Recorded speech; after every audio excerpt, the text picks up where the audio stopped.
Hey there. We wait until 6:05. See how many students gonna attend today's class. But by the way, next week will be the Thanksgiving, so I want to discuss about you guys want the Wednesday off, then I just move the 1 hour 15 minutes to the Monday, so we can attend the Monday 2 hours over there. Or you still want to split the class times, next week, twice?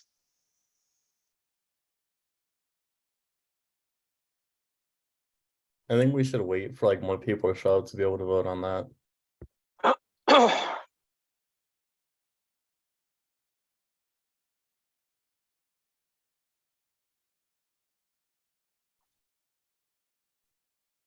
Professor, Yes. for the assignment that's due this Sunday, is there any way we could get an extension? What assignment? The one that's the DACA assignment that's due on Sunday. Let me see. I don't know. I cannot remember.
You mean the submit the Docker Windows configure report, or which one? It's due on November 20th. It's design and development statement.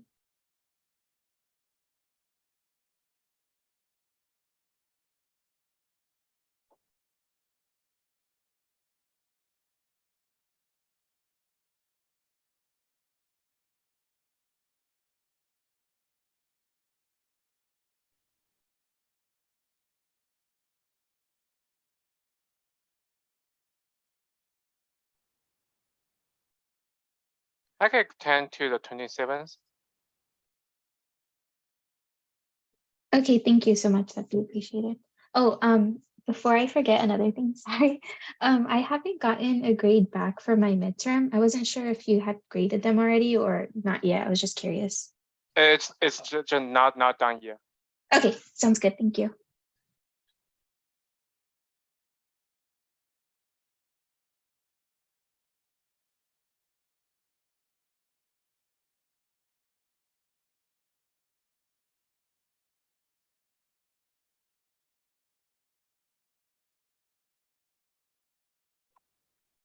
Okay, it's 6:05. So looks like others, they may have some kind of other things there, but tonight's kind of recorded. If they open the video, they probably will know. So the first thing that I want to talk about next week is the Thanksgiving week.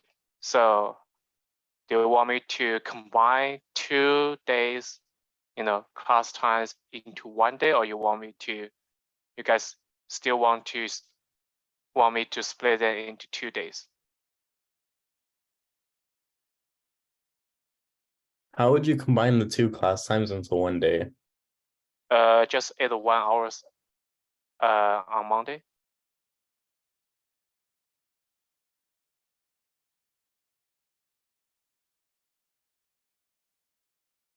I agree. I think combining would be better. Yeah, Combine meaning we down at, we finish the class at 7:15, right? If we combine it for next week, because next week is Thanksgiving, it would be finished until 8:30. I think combine would be a good idea. just for next week. Yeah. I think as long as we could get like maybe like a 5-10 minute break in between, maybe Yeah, true. I'll give you guys 15 minutes break there.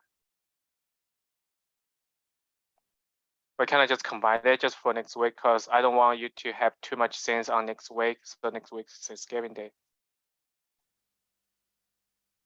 And campus closed on Thursday and Friday.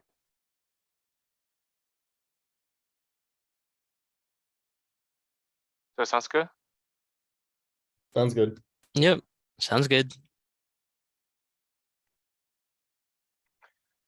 Okay, so before I start today's the lecture, so have you watched that 2 video that I recorded about how to set up a Java Maven project with Eclipse?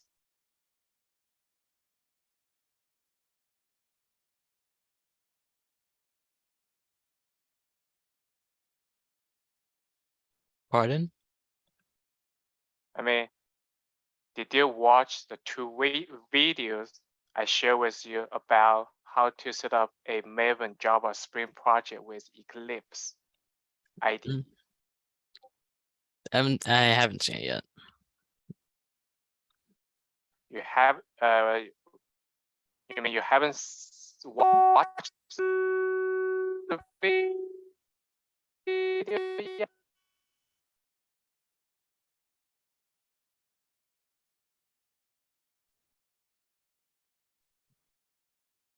Professor, I'm not sure if it's just me, but your mic is like messing up. So I personally couldn't hear anything. I don't know if anyone else has that Yeah, problem. it keeps cutting out. It'll go like robot and then cut out.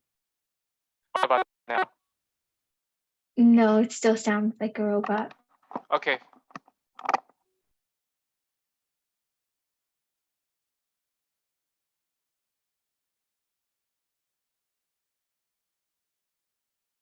Then my just reconnect my Bluetooth.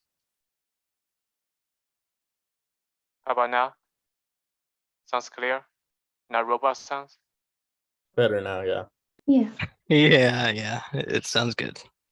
Okay, so one of my question was, did you watch the 2 video I shared with not I share with you. I put on as a room link over there.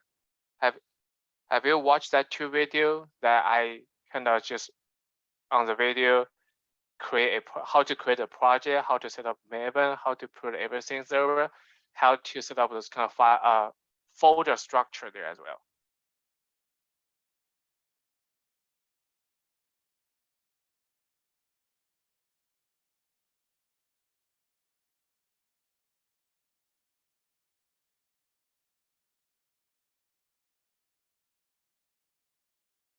One answer.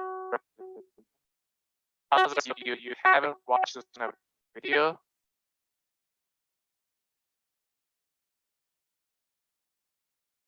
Your mic started cutting out No. again, but I watched the first video, not the second one. If you haven't watched the second one, please.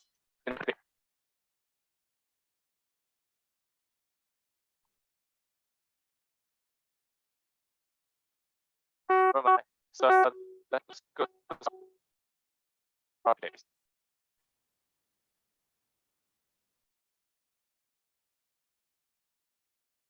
Everybody see my screen?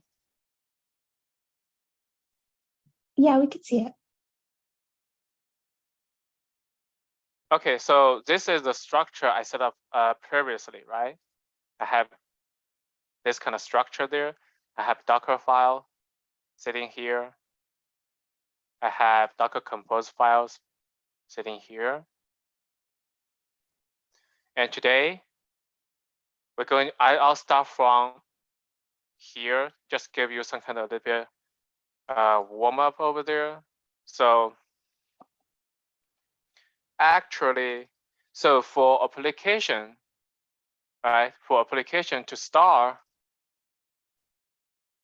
the application, usually there's a bunch of, system value that you need to, preload before the application runs.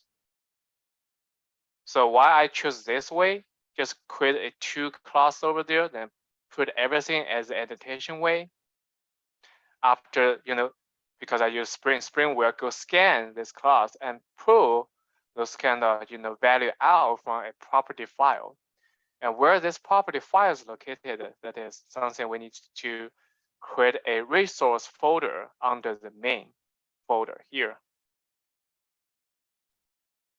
So from Eclipse, we need to create a, not from here, we need to create a, sorry, source folder, choose a path, then choose the main, and put resource folder there. Okay, once the resource folder is there, what kind of things we need? We need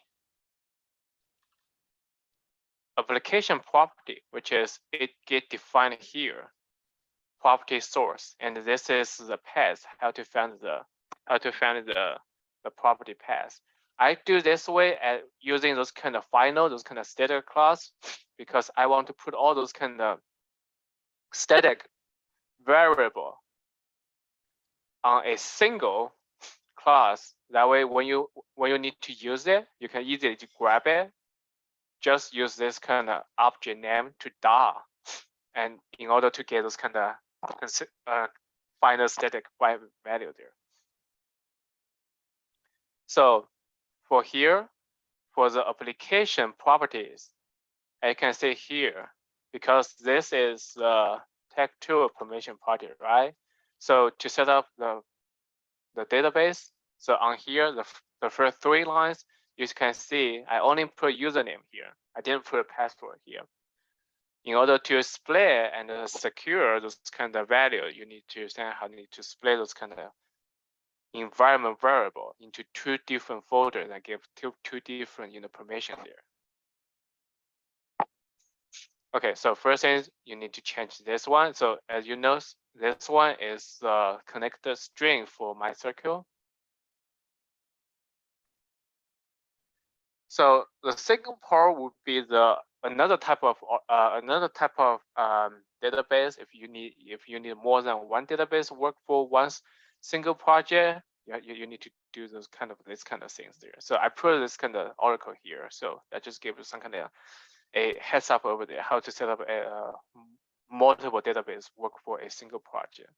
So after here, this is a happiness combination, which means happiness. So happiness is the framework for you to automate to manage your database connection and the connection stream pool.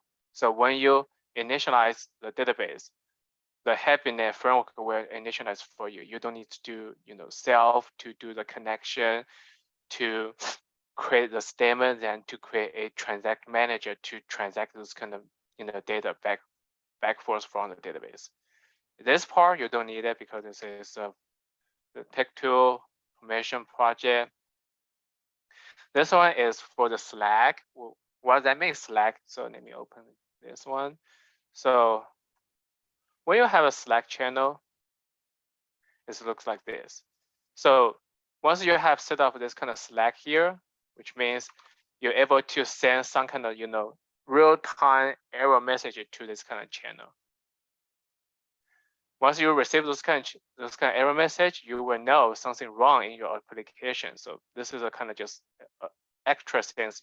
If you need it, you need it. If you don't need it, you just remove it. So for this environment is another thing is very important, because when you implement, you definitely implement at the local. Then when you test it, you definitely test it at the dev or like staging in kind of server. If this one switch to production, which means this application get deployed to production environment. So far good? Yes. Okay, so in this class, when the application started, it will go to this file, which means this file to grab all those kind of value. Grab all those kind of value. I mean, everything. But you can see here, I only put MySQL there. You haven't seen the Oracle here, which means we need to create a little bit more. Just call Oracle. Change the name here. This is Oracle. This is Oracle. Change this kind of Oracle.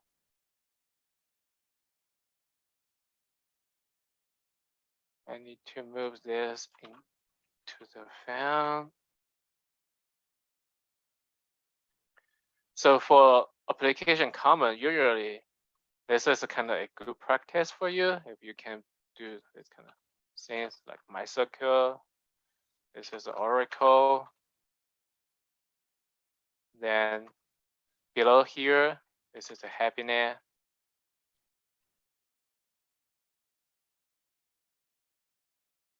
HappyNet framework. After that, this is Slack, right? So put kind of common.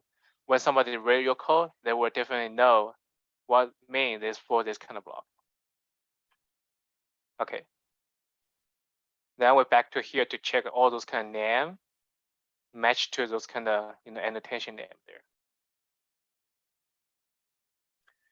The second sense we need is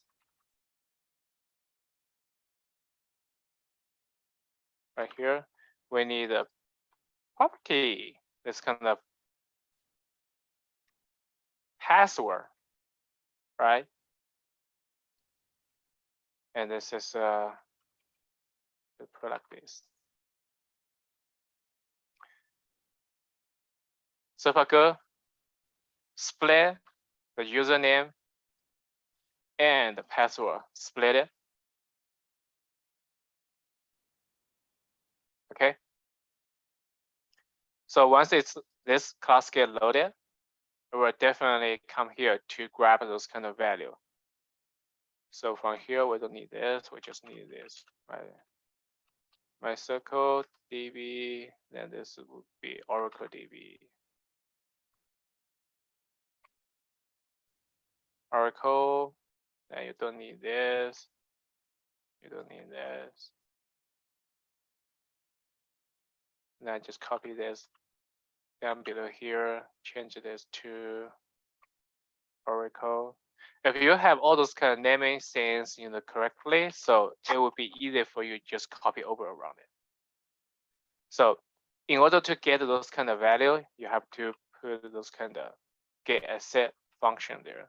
So that way, when the class get loaded, those value get loaded. Then you can directly call those function to get this value in order to, instead of you just try to get those kind of private property there. Otherwise, because if we give you the permission, you can access it, definitely able to,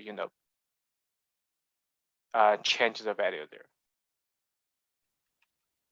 directly, not through those kind of function. Because if we put it in function, there is some kind of logic you can put over there.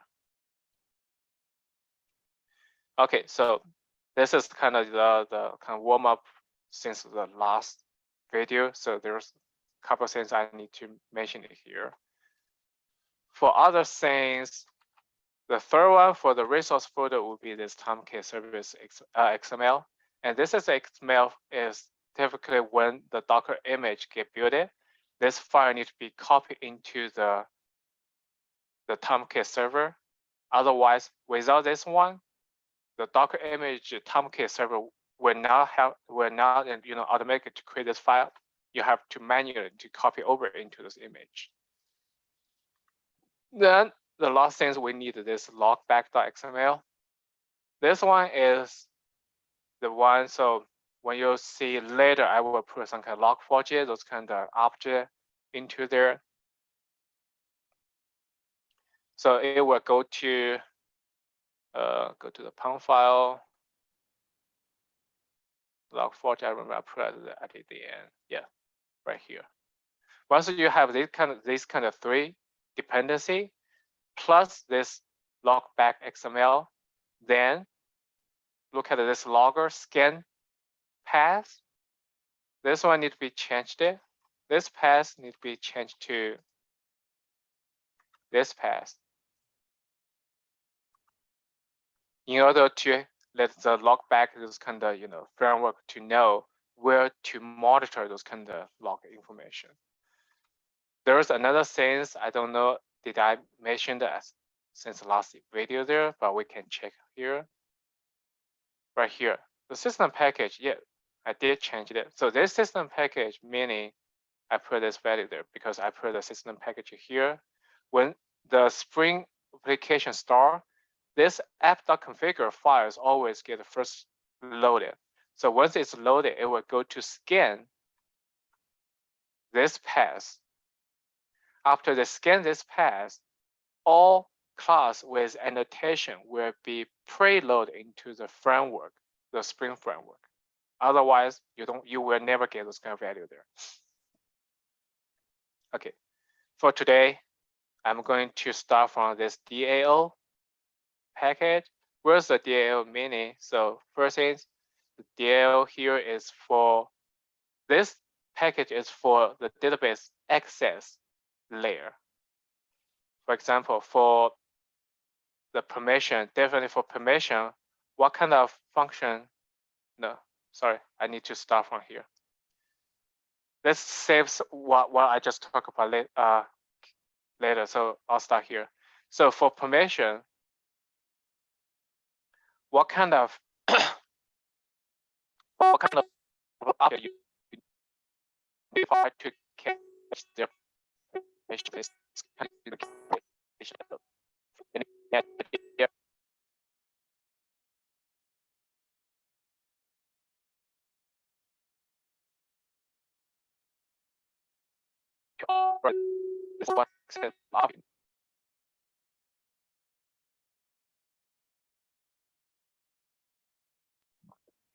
Professor, there seems to be some more robot noises. What notes? Let me see. Might be because I have too many wires here. What about now? Oh, I could hear you just fine right now. Okay.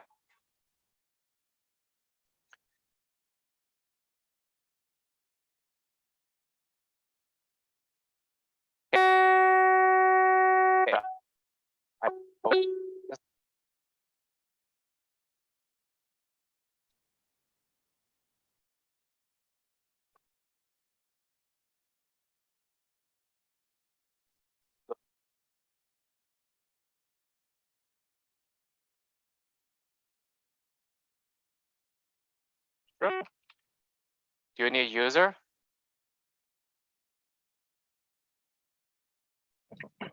Sorry, I was only able to hear the user part. Can you repeat what you said before? Okay, give me a second. I'll just change something there. Okay.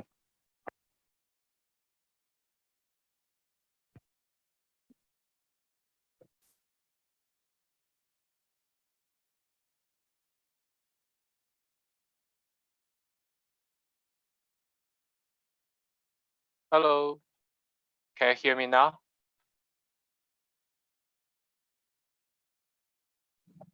Yes. I will say,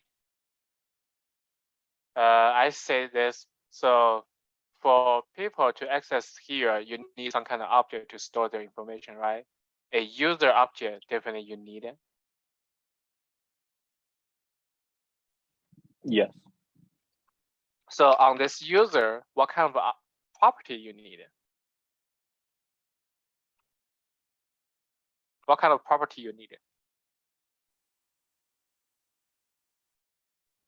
Are you referring to something like a string input? Yeah. Okay. What kind of property for this user you think about it might need it? So there has to be a string that's located that's already been registered beforehand. And I believe for my project, I think it was 7 characters long, or 8, something like that. And I believe it's all numbers. Okay, so you need ID. Yes. Do you need name? Right? Yes. If for a company, you need department name, right? Then you need role name. If it's someone else, right? So for someone to have some kind of action, what kind of action it may need it? Why I put all straight? Because somehow I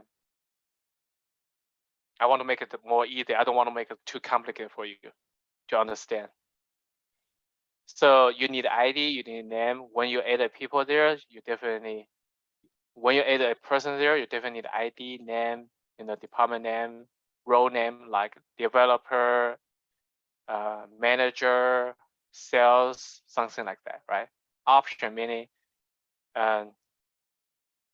what kind of those kind of it can access to somewhere like some kind of special special area. So this is an option, right? What about options?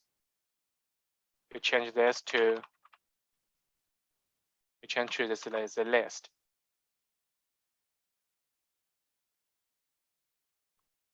Option may a person access to here to require permission. That person can either has no option or one option or more than one option, right? So for each one of those kind of object, you all need those kind of come and get, those kind of get a save function. Then you save it because this is the user, okay? Then we switch back to this kind of DAO. So for permission, before I start to create something, anyone knows what is the interface?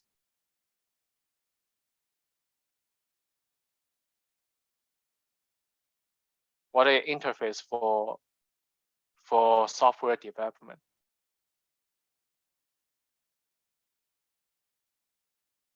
So interface is where you can define function.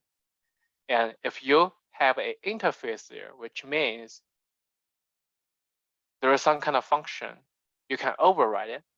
But if you directly create a class, define a function there, you're not able to override the function.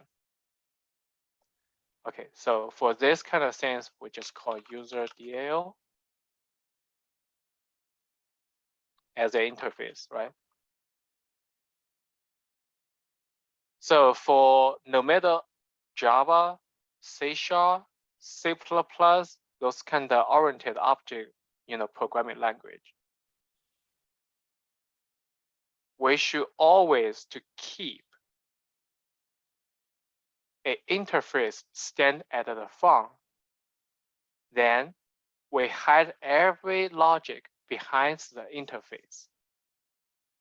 No matter what, when outside to call this particular object, they only face to the interface. They will never face to those kind of specific, logic object.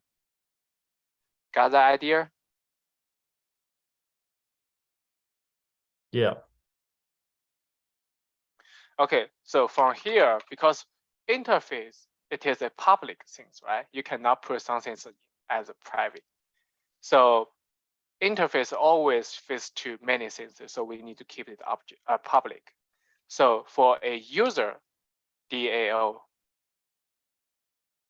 what kind of function or interface you think we need to define here?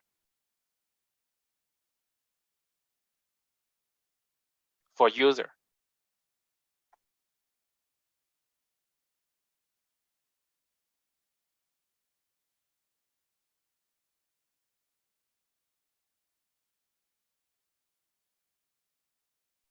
No, Professor, Yeah. just for clarification, for this user, is it during the login screen, or would this be after they were entered the application? okay, so that's a good catch up there. So from here, the user, I forgot to tell a precondition here. So the user will be not local account. Those kind of user will be some kind of single sign-on, like related account. Either you can use Google, to single sign-on, or use Microsoft to single sign-on, which means you will have use one account for everything. Does that make sense? I believe so. Okay. So for user, what kind of, those kind of predefined function you may think about it?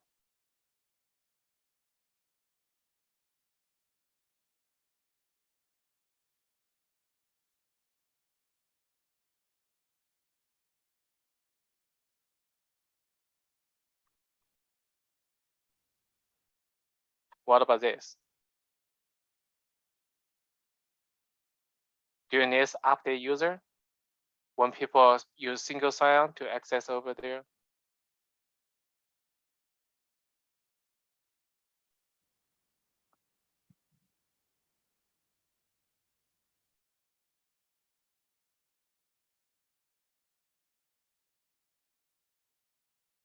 When somebody come in, do you think this function would be necessary, needed? Maybe while somebody come, at least I need to find them, right? Oh, yes. For some kind of reason, for you to view all those kind of user, you need this.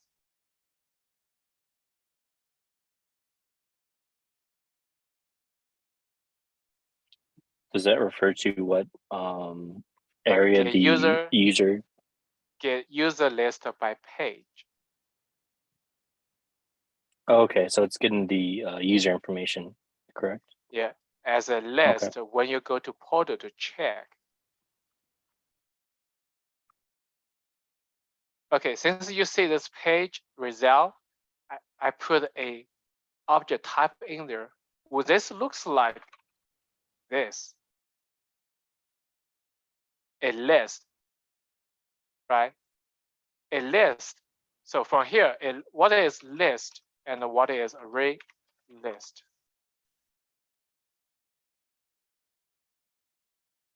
Anything? Anything that you want to explain a little bit? Or try to explain a little bit something? Where this looks, so list and array list, no matter it's a C# or Java or C++, those data type, they are predefined, right? Now look at here, this one. Well, this looks like a custom, data type. Think about here, if you have more than one those kind of user object, like you have user object, you have role object, you have department object, you have product object, you have device object, all those objects, when you try to create a pagination page, think about when you create a pagination page to fetch this kind of information. If you use array list,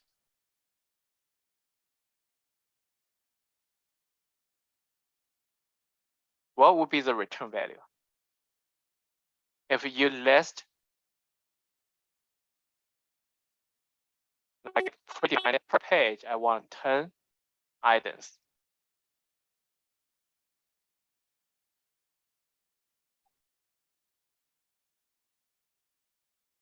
Then when I'm you sorry, return, can you repeat that? I say if we, instead of I use this custom data type, I use this kind of predefined it. When you create a pagination page for user, what would be the final return? So for the array list, you definitely just put user here, right? And contain 10 items there. So when you return this, do you know what these 10 items belongs to what page?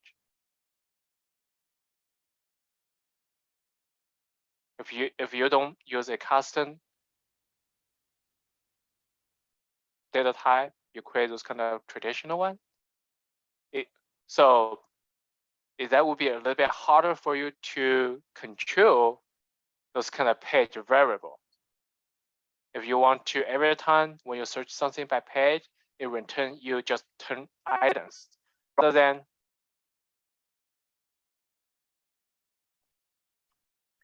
it return you something like this. What does this T mean?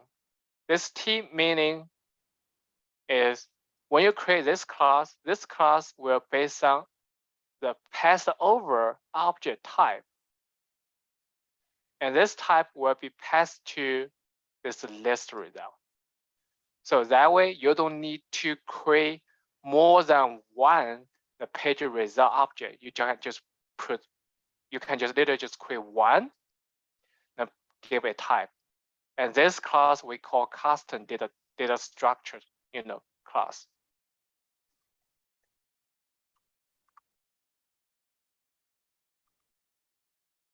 So far good?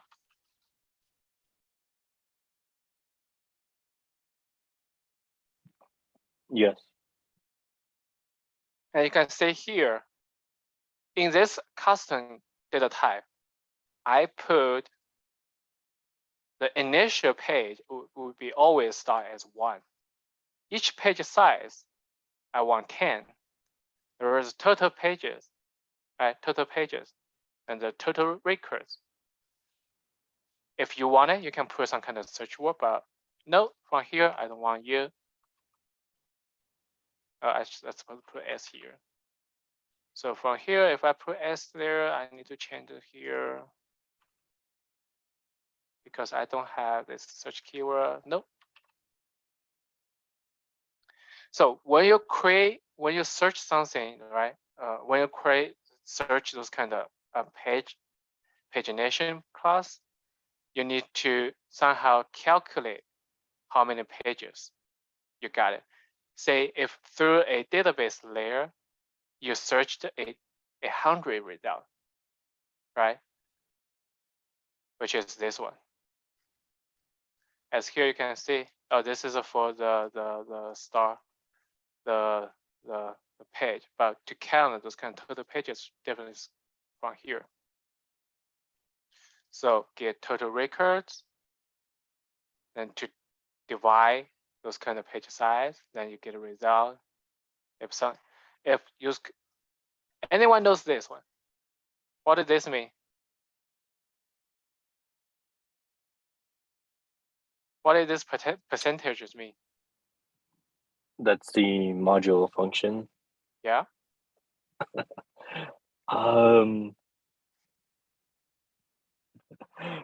Shoot, that's I remember what it returns. If Okay.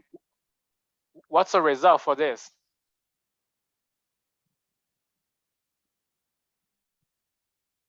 a 5? No. Equal to what?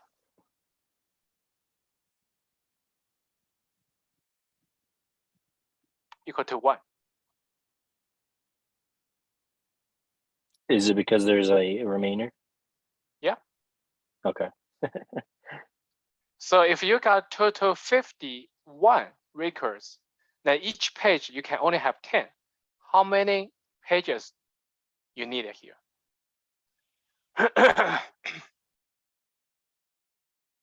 How many pages you need? One more. It would be 6 pages, right? Because you left one record stay on the 6th page, right? Yes. What about this? Equal to what?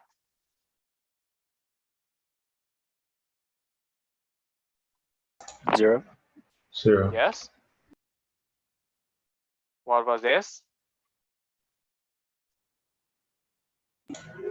9. Yep. No matter what, if you got this position's number, you get this position number greater than 0, which means you need one more pages, right? Where this logic makes sense? Yes. Okay.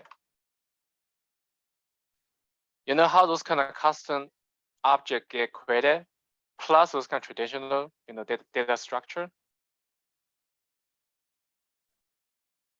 In Java, we always use this T to represent any type of object can be passed over.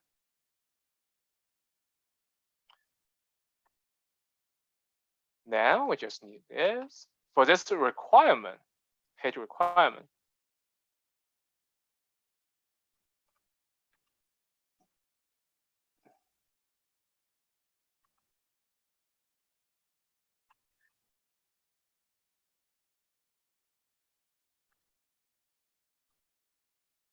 So when you try to get those kind of pagination, you always will tell the search functions is I search what page, right? Page request is always about what page you want to get onto. For the department name ID, you don't need here. So we all need those kind of just what kind of page you try to access there. So this is this. Okay, you have update user, you have found user by ID, you have get user list by page. What else? What else function you may need there?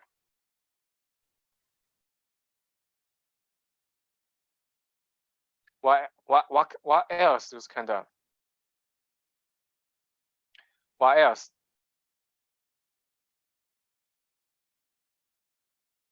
What else function so far you need it?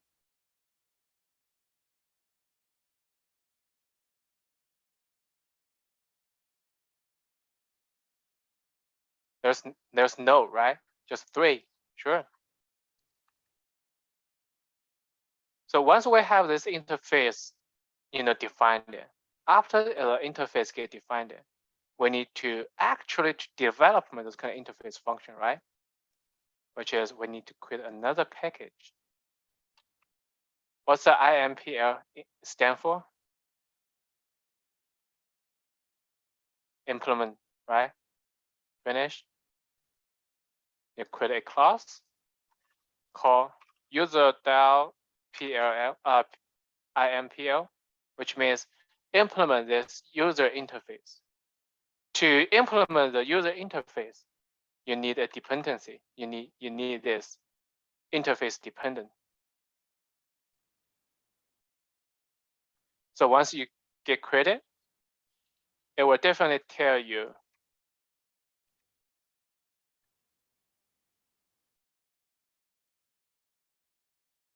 you need to implement this 3 function.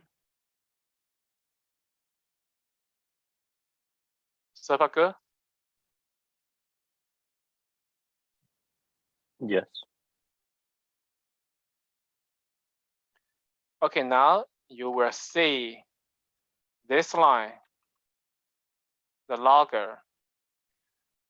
Let me see which one. This is supposed to be log4j, which is this one. log4j. Okay. So for database, how to integrate this class with HappyNet framework.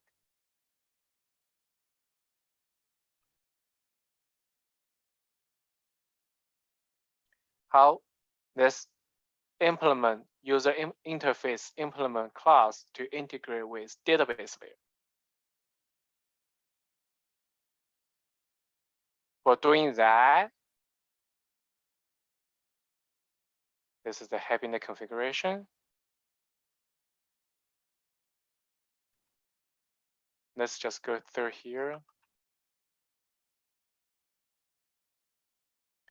So for HappyNet, there are several things that you need. The first thing is module. So for HappyNet, HappyNet will help you to create certain database table. All right, to create certain database table. For doing that, you need to tell HappyNet what folder you store those objects. You store those objects at a module, right? Model folder, which is this folder. When it goes there to scan, it definitely will go to scan the object with this type of annotation.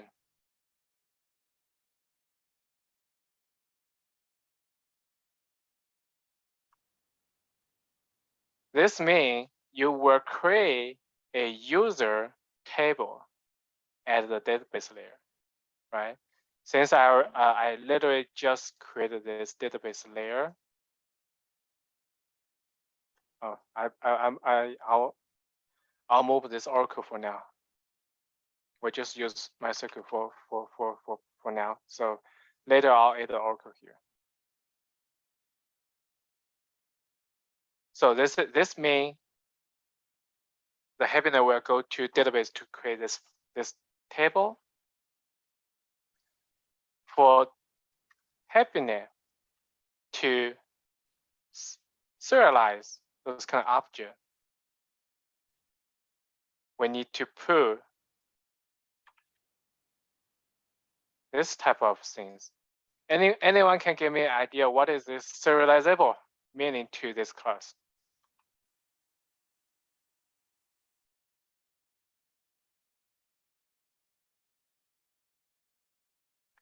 When you get some kind of data out from the database, you get out of as bits or you get out of as a predefined data type and object structured. Idea?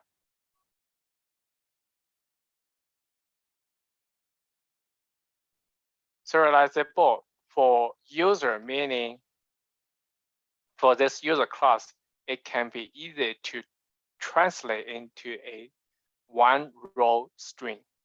And that string can be formatted into multiple data format, JSON, XML, bytes. You got it? And why there is this, there is a several version UID. So each one of those objects, when the system initializes those kind of object, it needs ID. Otherwise, if two objects with the same ID, it will get conflicted. For database to identify which one will be the ID, from here, I need to add one more. I just use our campus as an example, like Coyote. Why I need two ID here? What's the difference between these two ID? One might be the ID associated to the user on the database, and the other one is the ID associated with the school. No, another ID is associated with a third party, single sign-on ID, Okay. right?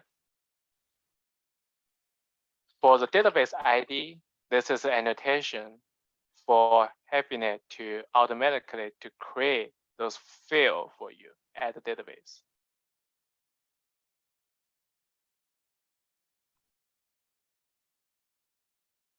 Okay.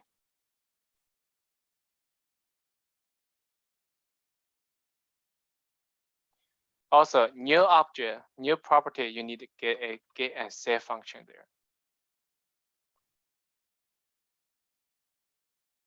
All right, so this is a kind of a final user object, which is this is also as a table,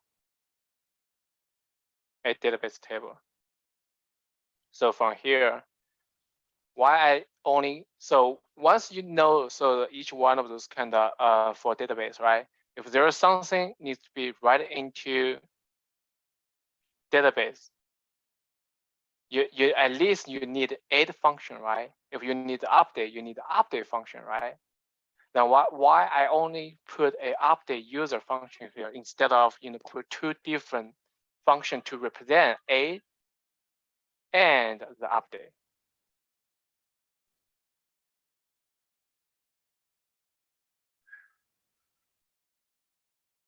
Come on, think about something. Why?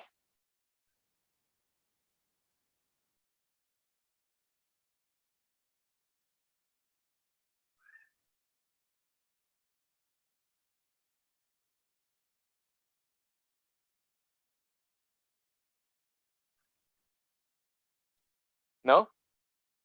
Okay, so here's the thing.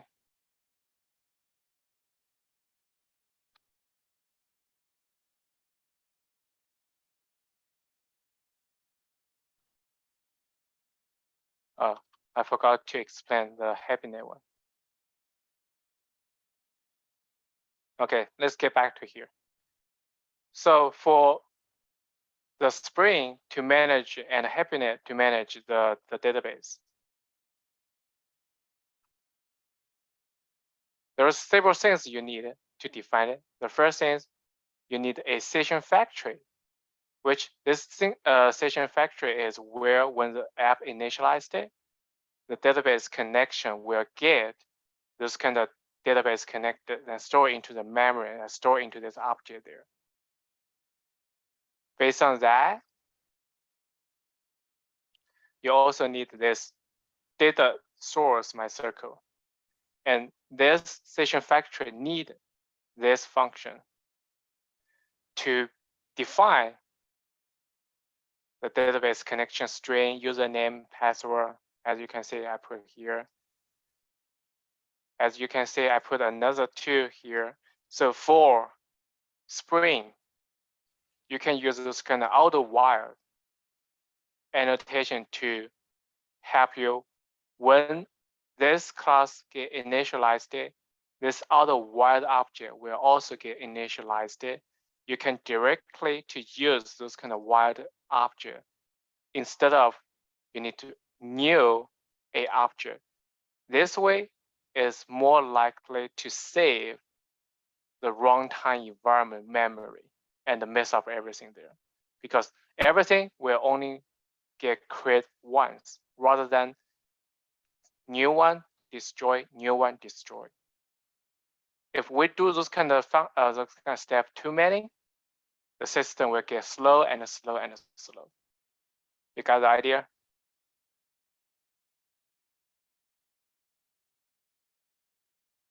I think so. Okay, you need session factory, you need the data source, then you need a HappyNet property for MyCircle.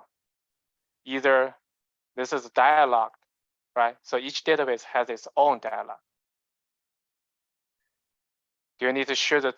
Do you need to, when you run the database query, do you need to show this query statement? No. Do you need the formatted query? Yes. This line is what I talk about it. When you create a user object, then you put those kind of annotation there. Once the HappyNet framework scan those kind of folder, they found those kind of notation, it will automatically to create those table for you at a database. And this is the database comments. After that, what you need this transaction manager. The transaction manager meaning without a transaction manager, you cannot talk to a database because the transaction manager controls those kind of data in and out. You got it?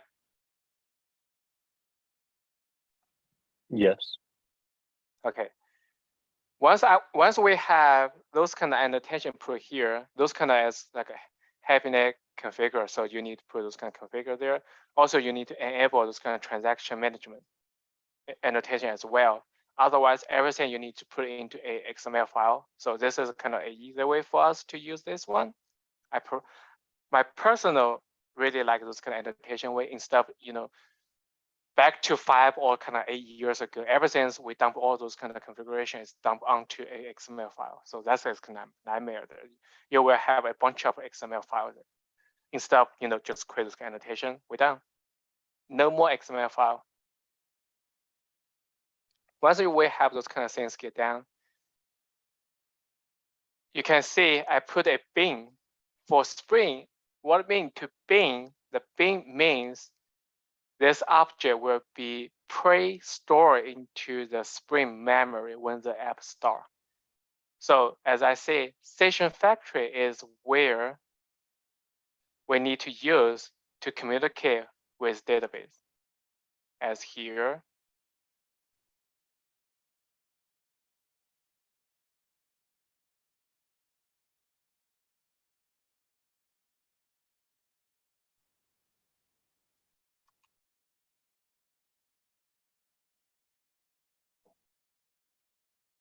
I forgot to change this ID into int.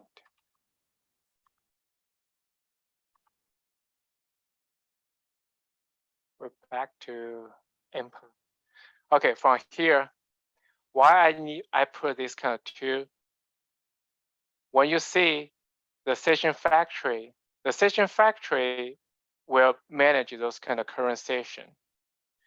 So if you get a current session, meaning you use a default session. If you don't want this current session, you need to use this Session Factory to open a new session. Otherwise, I just recommend to use this current session. You can see there's two functions I called it. One called merge, one called persist. The persist meaning when a object get passed over, if an object without a ID there, which means or the ID equal to 0, because it's integer.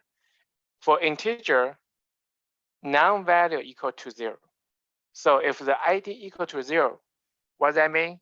Meaning this is a brand new object, which when the object get passed over, you need to store the object. If it passed over with the ID greater than 0, which means there is some record exists in the in the database, you use merge or use update. Merge mean update mean no matter what, from the new object, the new user object will dump everything to recover, like to cover the existing object. If you use merge, it just merged the different. All right. If somehow the ID somehow maybe there was something get wrong, so merge has another function greater than the update. Update meaning just update everything. Merge mean even you don't put the persistent there, the merge will based on the object. If the object becomes 0, A. If it exists, it also if it exists, it will get updated there. So from here, so let's just change this merge to, because somehow for you make it confused, merge is for something else. We just call the option. So for this type of structure, I can save one function there. You got it? So there's no Yeah. way for me to create another A function. I just use one function to represent two. Right?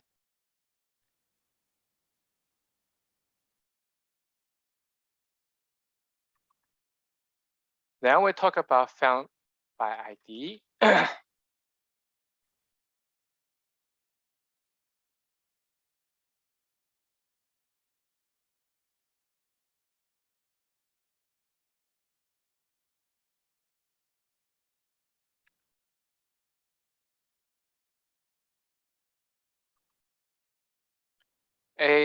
Actually, yes, by ID, and this one is supposed to be ID, ID, and this would be ID, ID, then this would be changed to integer. Then I need to change the interface because this function can change the interface here.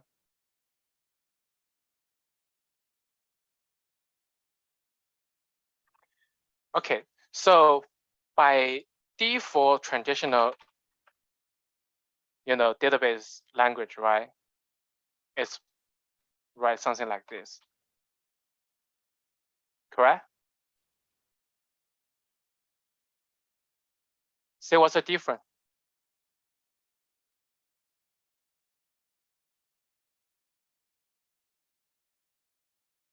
This one present to native.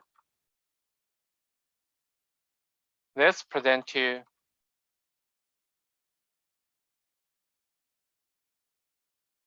this is a structured query language. This is a HappyNet query language. You see what's the difference, right? Because all those kind of object is controlled by the HappyNet framework. So that way you don't need to put this. Then for here, because it's controlled by the HappyNet query, you don't need to put everything just as one string. You can just put this as a parameter. And because of this, the HappyNet will automatically, when you search something, will return you the object get auto mapped over there. You see what's a, you see, right? You see how these things get structured? Idea, response? I'm following, but I don't have much experience in databases, so I'm a little slower to process things. It's okay.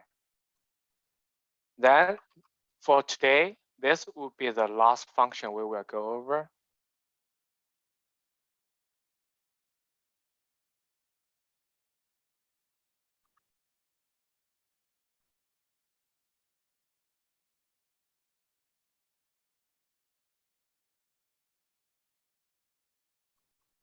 Okay, so for count how many data exist in the database table, like this, query user list by page. The first thing is the query, the page request will pass a index come over, which this index meaning which page I supposed to look at it. This area, you can see this area is kind of different than this area. This area, I use the traditional, the full sentence there because I need to use the function called count. When you use count, the database will only return you one cell result. And this query sentence will be considered as a native query, a native SQL query. So once it get queried, because I use the count, it will only return one cell data. This is how the query having a query function works there. Why I need to, so when the query get a unique result, it returns an object type So a object type cannot be directly converted into integer. So I convert into a string, then convert it into the integer format. After that, when I get the total records from the database, now I'm able to query this. Because total record, you may pass over to the front page to show, say, oh, for this view, I have like 51 record. But for this area, I use the HappyNet as a HQL language to use a query. So once I have those kind of total records, then I pass the total records into the result, which is I pass into this custom data type. So in this custom data type, when I set up a total records here, I will get total pages, right?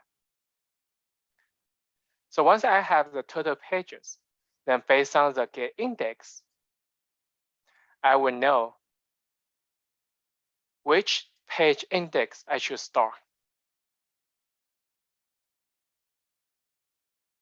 You got it? Later on, you can self to learn this kind of area to see how this calculate I define here. So once I know, I can easily just pass the stop and the page size there. The first result, meaning say the start, if I say 2, it start at 2.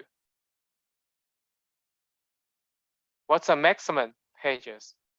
The size is 10, which means it tells HappyNet to query based on per page 10 to start at the 11 to the 20. Then I get that divided,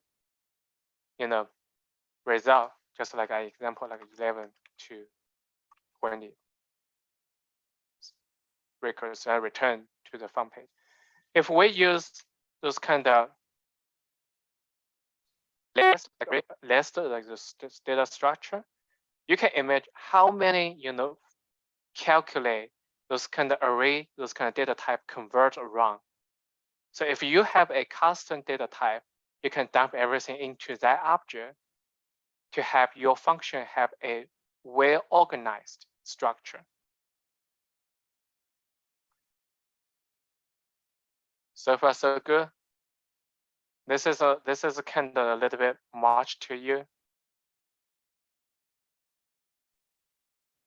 Yeah, I'm following, but understanding why things are done in certain ways, I'm not there yet. It's okay. Just this is a kind of for today. I finished this kind of entire things here. So for next Monday, we will go over the service layer. That is another type of complicated layer that I need to explain to you. So for today, yeah, this is pretty much what I have for today. And after the class, learn all those kind of video, because on the final project, I would like to say at least you have something for your project there.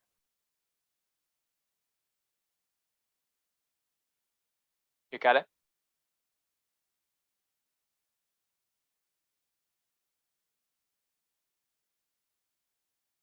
Questions? Yes.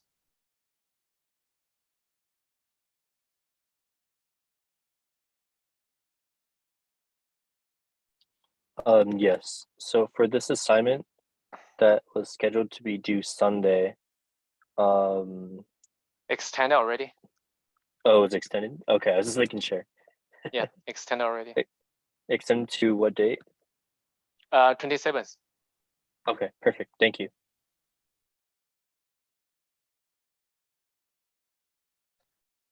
If you don't have additional question, I'll see you next Monday. Thank you, Professor. Have a good day. Yeah, bye.